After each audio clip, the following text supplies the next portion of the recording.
നമ്മുടെ video through ഒരുപാട് പേര് കോണ്ടാക്ട് ചെയ്യാറുണ്ട്. അവ കോണ്ടാക്ട് ചെയ്യുന്നവരും അതേപോലെ തന്നെ നമ്മുടെ ഓഫീസിലും അല്ലാതെ ഫോൺ വിളിച്ചും ഒക്കെ വരുന്നവരും പൊതുവായിട്ട് പറയുന്ന ഒരു കാര്യമുണ്ട്. നല്ല കോളേജ് വേണം, അംഗീകാരമുള്ള കോളേജ് വേണം. അപ്പൊ അംഗീകാരം ഇല്ലാത്ത ഒരുപാട് കോളേജ് ഉണ്ട്, അല്ലെങ്കിൽ അങ്ങനെ ഉണ്ട് എന്നൊരു ധാരണയുണ്ട്.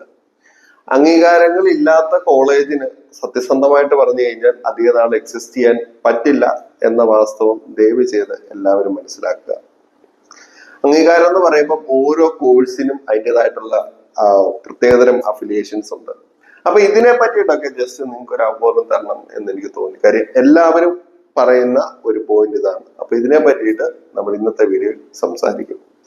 സോ ഈ വീഡിയോ നിങ്ങൾക്ക് പ്രയോജനപ്പെടുന്നുണ്ടെങ്കിൽ നിങ്ങളോട് ആദ്യമേ ഞാൻ പറയുന്നു, ഈ ചാനൽ ഒന്ന് സബ്സ്ക്രൈബ് ചെയ്തും വീഡിയോ ലൈക്ക് ചെയ്തും ഒക്കെ നമ്മളെ സപ്പോർട്ട് ചെയ്യുക. നിങ്ങളുടെ ഒരു പ്രോത്സാഹനം ഉണ്ടെങ്കിൽ മാത്രമേ വീണ്ടും വീണ്ടും വീണ്ടും നല്ല രീതിയിൽ നിങ്ങൾക്ക് ഉപകാരപ്രദമായ രീതിയിലുള്ള കാര്യങ്ങൾ ചെയ്യാൻ നമ്മൾക്ക് സാധിക്കും. ഓക്കെ, അപ്പം എല്ലാവരും ഷെയർ ചെയ്യുക. ഇത് ഈ ഒരു ഡൗട്ടുള്ള എല്ലാ പേരൻസിനും കുട്ടികൾക്കും ഒക്കെ ഈ വീഡിയോ ഷെയർ ചെയ്തോളാം, ഉപകാരപ്പെടുന്നെങ്കിൽ മാത്രം. ഓക്കെ, അപ്പം അംഗീകാരം എന്ന് പറഞ്ഞു കഴിഞ്ഞാൽ ആ കോളേജിൽ പഠിച്ചത് കൊണ്ട് കുട്ടിക്ക് ഭാവിയിൽ എന്തെങ്കിലും പ്രശ്നമുണ്ടോ, അല്ലെങ്കിൽ ഫ്യൂച്ചറിലെ ഈ ലോകത്ത് എവിടെ ചെന്നാലും ജോലി കിട്ടുമോ എന്നുള്ളതാണ്. അപ്പം ഇത് ഇല്ലാത്ത പക്ഷം കുട്ടിയുടെ ഭാവി ഒരു തുലാസിലാവുമല്ലോ. ഇതൊക്കെ ഓർത്തിട്ടാണ് പേരൻസിനാണേലും കുട്ടികൾക്കാണേലും, കുട്ടികൾക്ക് അത്ര പേടിയില്ല, കാര്യം കുട്ടികൾക്ക് അതിനെ പറ്റി വലിയൊരു അവബോധം കാണാൻ വഴിയില്ല. പക്ഷെ പേരൻസിന് നല്ല പേടിയുണ്ട്. അപ്പം അംഗീകാരം ഇല്ലാത്ത ഒരു കോളേജിന് ഒരുപാട് നാൾ എക്സിസ്റ്റ് ചെയ്യാൻ പറ്റില്ല എന്നുള്ളതാണ് വാസ്തവം. കാര്യം ഇപ്പം പല യൂണിവേഴ്സിറ്റികളും, ഇപ്പൊ ഏറ്റവും കൂടുതൽ എൻക്വയറി വരുന്നത് ബാംഗ്ലൂർ മംഗലാപുരം സൈഡിലോട്ടാണ്. അവിടെ കൂടുതലായിട്ട് എല്ലാ കോളേജുകളും വരുന്നത് രാജീവ് ഗാന്ധി യൂണിവേഴ്സിറ്റിയാണ്. അപ്പം മെഡിക്കൽ കോഴ്സിന്റെ കാര്യമാണ് ഞാൻ പറയുന്നത്. മെഡിക്കൽ കോഴ്സിന്റെ കാര്യം വരുമ്പോൾ രാജീവ് ഗാന്ധി യൂണിവേഴ്സിറ്റിയുടെ കീഴിൽ വരുമ്പോൾ നേഴ്സിംഗിന് അതായത് കർണാടക സ്റ്റേറ്റ് നേഴ്സിംഗ് കൗൺസിലിന് അംഗീകാരം വേണം, രാജീവ് ഗാന്ധി യൂണിവേഴ്സിറ്റിയുടെ അംഗീകാരം വേണം. പിന്നെ INC എന്ന് പറയുന്നത് ഒരു വലിയൊരു കോൺട്രഡിക്ഷൻ ആയിട്ട് നിൽക്കുകയാണ്. INC എത്രത്തോളം വേണം, INC ഇല്ലെങ്കിൽ എന്തെങ്കിലും പ്രശ്നമുണ്ടോ, അതൊരു കാര്യം. കർണാടകയിൽ ഓൾറെഡി സ്റ്റേ ചെയ്ത ഒരു കാര്യമാണ് INC. എന്നിട്ടും ഈ ബാങ്ക് ലോണിന്റെ ഒരു ആവശ്യകതയും അതേപോലെ തന്നെ പേരൻസിന്റെ ഒരു പേടി കാരണം എടുത്തു വെക്കുന്നു എന്നുള്ളതേ ഉള്ളൂ. കർണാടകയിൽ എത്ര മീൻസ് ആ ഒരു ലീഗൽ വശം നോക്കുമ്പോൾ INCക്ക് വലിയ വാല്യൂ ഇല്ലെന്ന് തന്നെ പറയേണ്ടി വരും. പക്ഷെ വെളിയിലോട്ട് പോകുമ്പോഴോ ഒക്കെ ചില കേസുകളിൽ INC ചോദിക്കാറുണ്ട്. അപ്പൊ പഠിക്കുന്ന വർഷങ്ങളിൽ ഏതെങ്കിലും 1-2 വർഷമെങ്കിലും മിനിമം INC മതി. അതുകൊണ്ട് തന്നെ ഇപ്പൊ ഇന്നത്തെ കാലത്ത് നേഴ്സിംഗ് പഠിക്കാൻ അന്ന് മുമ്പോട്ട് പോവാം, വലിയ പ്രശ്നവും കാര്യങ്ങളും ഒന്നും ഉണ്ടാവത്തില്ല.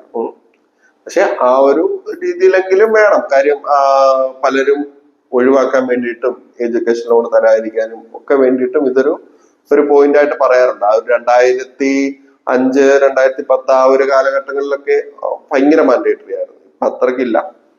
എന്നാൽ അതർ സ്റ്റേറ്റ്, അതെ കർണാടക അല്ലാത്ത സ്റ്റേറ്റുകളിലൊക്കെ ഒട്ടുമിക്ക കോളേജിനെല്ലാം INC എന്ന് പറയുന്ന സാധനം വരുന്നുണ്ട്. പക്ഷെ ഇപ്പൊ പുതിയൊരു ബോർഡ് ഇതിന് പകരം വരും എന്ന് പറയുന്നുണ്ട്. ഓൾറെഡി അത് ആയിട്ടുണ്ട് എന്നാണ് ഇപ്പോഴത്തെ ഒരു അറിവ്. അത് ഉടനെ വരും. അങ്ങനെ വരുമ്പോൾ ഈ ഒരു ബോർഡ് ഇല്ലാതാവും. ഈ ഒരു ബോർഡിന് വരും വേറൊരു ബോർഡിലോട്ട് കാര്യങ്ങൾ മാറും. പക്ഷെ അതാത് സ്റ്റേറ്റിന്റെ നേഴ്സിംഗ് കൗൺസിലിന്റെ അംഗീകാരം മസ്റ്റായിട്ട് വേണം. നേഴ്സിംഗ് കൗൺസിൽ എന്ന് പറയുന്ന അതാത് സ്റ്റേറ്റിന്റെ, ഇപ്പം തമിഴ്നാടാണെങ്കിൽ തമിഴ്നാട്, കേരള ആണെങ്കിൽ കേരള, അതേപോലെ തന്നെ കർണാടക ആണെങ്കിൽ കർണാടക, അതാത് സ്റ്റേറ്റ് ഏതാണോ ആ സ്റ്റേറ്റിന്റെ നേഴ്സിംഗ് കൗൺസിൽ. അതതിന്റെ പേര് വരുന്നത് Karnataka nursing council, Tamil Nadu nursing council, അങ്ങനെ നേഴ്സിംഗ് കൗൺസിലിന്റെ അംഗീകാരം വേണം. ഓക്കെ, പിന്നെ മറ്റൊരു കാര്യം എന്ന് പറഞ്ഞു കഴിഞ്ഞാല് രാജീവ് ഗാന്ധി യൂണിവേഴ്സിറ്റി ആണെങ്കിൽ, അല്ലെ MGR യൂണിവേഴ്സിറ്റി ആണെങ്കിൽ, കേരള ആരോഗ്യ സർവകലാശാല ആണെങ്കിൽ അങ്ങനെ ആ യൂണിവേഴ്സിറ്റിയുടെ അംഗീകാരം. ഇത്രയാണ് മെയിൻലി അംഗീകാരം എന്നുകൊണ്ട് ഉദ്ദേശിക്കുന്നത്. പിന്നെ ഹോസ്പിറ്റൽ എന്ന് പറയുന്ന പ്രാക്ടീസ് അത് അവർക്ക് മെഡിക്കൽ കോളേജ് വേണമെങ്കിൽ സ്വന്തം ഹോസ്പിറ്റലിൽ കൊടുക്കാം. അതേപോലെ തന്നെ ഓൺ ഹോസ്പിറ്റലുള്ളതാണെന്നുണ്ടെങ്കിൽ മൾട്ടി സ്പെഷ്യാലിറ്റി അങ്ങനത്തെ കാറ്റഗറി ആണെന്നുണ്ടെങ്കിൽ ആ ലെവലിൽ കൊടുക്കാം. അതല്ലെന്നുണ്ടെങ്കിൽ ടൈപ്പ് ഉള്ളതിനെ എങ്ങനെയും കൊടുക്കാം. യൂണിവേഴ്സിറ്റിയെ സംബന്ധിച്ചിടത്തോളം അത് അംഗീകാരത്തിന്റെ ഒരു ഫാക്ടർ അല്ല, ഒരിക്കലും അംഗീകാരത്തിന്റെ ഒരു ഫാക്ടർ അല്ല. അത് ഒരു പ്രാക്ടിക്കൽ എക്സ്പോസർ. ഇപ്പൊ യൂണിവേഴ്സിറ്റി പറയുന്ന പ്രാക്ടിക്കൽ അവർ എന്തായാലും കുട്ടികൾക്ക് കൊടുത്തേ പറ്റുള്ളൂ, ഇല്ലെങ്കിൽ അത് അവർ അംഗീകാരത്തെ ബാധിക്കും. അതുകൊണ്ട് അവർ തീർച്ചയായിട്ടും അത് കൊടുക്കും. പിന്നെ നമുക്ക് മെഡിക്കൽ കോളേജ് ആകുമ്പം കൂടുതൽ പ്രാക്ടീസ് കിട്ടും. പക്ഷെ അതിനകത്ത് വേറൊരു രസകരമായ കാര്യം എന്ന് പറഞ്ഞാൽ പല മെഡിക്കൽ കോളേജുകളും പൈസ കൊടുക്കാതെ ഉള്ള ഒരു ജോലിക്കാരെ കിട്ടുന്ന രീതിയിൽ കുട്ടികളെ ഭയങ്കരമായിട്ട് ചൂഷണം ചെയ്യുന്നുണ്ട്. അപ്പൊ അങ്ങനെ കാര്യങ്ങളുണ്ട്. എല്ലാം ഞാൻ പറയുന്നില്ല, ചില മെഡിക്കൽ കോളേജ് അങ്ങനെയും ചെയ്യുന്നുണ്ട്. പിന്നെ ഓൺ ഹോസ്പിറ്റൽ ഉണ്ടെങ്കിൽ നല്ലതാണ്, കുഴപ്പമില്ല.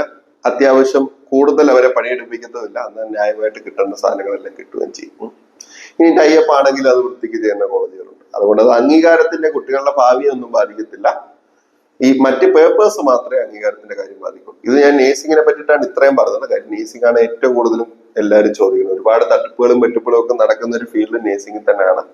പക്ഷെ ഇത്ര ഒരുപാട് നാളൊന്നും തട്ടിപ്പ് വെട്ടിപ്പ് നടത്തി അല്ലെങ്കിൽ അങ്ങനൊന്നും ആർക്കും മുമ്പോട്ട് പോകാൻ എടുക്കാനൊന്നും പറ്റത്തില്ല.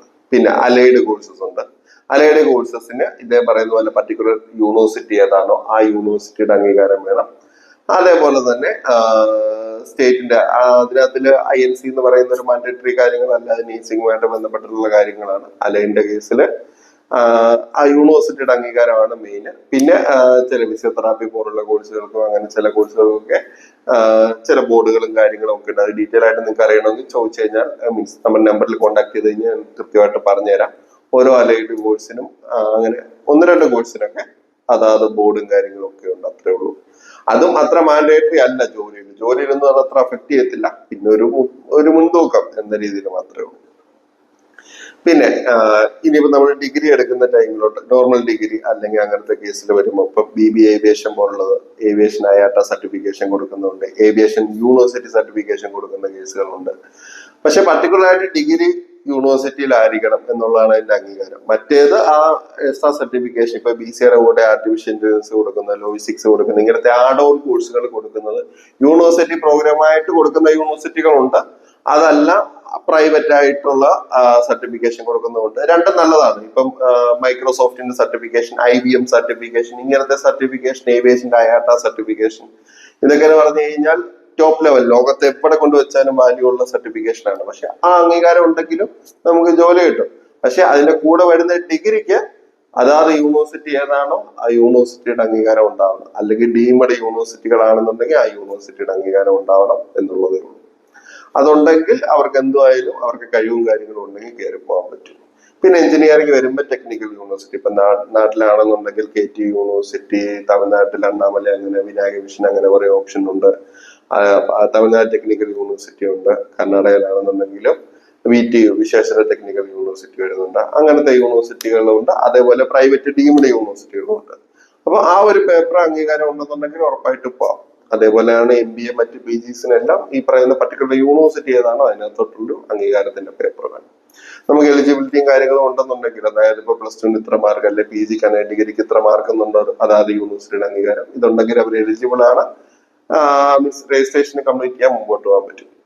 ഇത് അത്രയും വലിയൊരു കാര്യമല്ല. ഇത് നമുക്ക് സെർച്ച് ചെയ്തോ അല്ലെങ്കിൽ ജസ്റ്റ് നോക്കി ക്ലിയർ ചെയ്യാൻ പറ്റുന്ന കാര്യങ്ങളേ ഉള്ളൂ. ഇപ്പൊ എന്തൊക്കെ വേണമെന്ന് ഞാൻ പറഞ്ഞു തന്നു. ഇതുണ്ടെങ്കിൽ അവരുടെ ഫ്യൂച്ചറിൽ ഒരു പ്രശ്നവും വരത്തില്ല.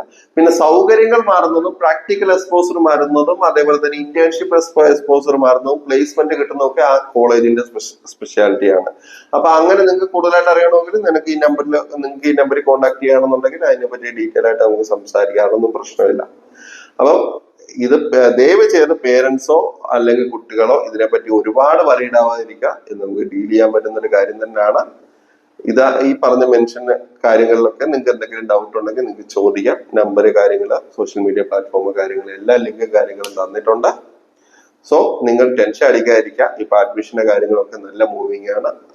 ഓൾമോസ്റ്റ് ക്ലോസിംഗ് സെക്ഷനിലോട്ട് പോവാണ്. ഇനി ഇങ്ങനത്തെ ഒരു ഡൗട്ടും കാര്യങ്ങളും ഒന്നും വെച്ചോണ്ടിരിക്കരുത്. പെട്ടെന്ന് തന്നെ ക്ലിയർ ചെയ്തോളാം. എന്നിട്ട് അടുത്ത സ്റ്റെപ്പ് വഴി നമുക്ക് മുമ്പോട്ട് പോയിക്കോളാം. ഓക്കെ, അപ്പൊ ഇത്രയും മാത്രം സംസാരിച്ചുകൊണ്ട് ഇന്നത്തെ ഈ കൊച്ചു വീഡിയോ നമ്മൾ അവസാനിപ്പിക്കുന്നു. വീണ്ടും കാണുമ്പോഴേക്കും നന്ദി, നമസ്കാരം.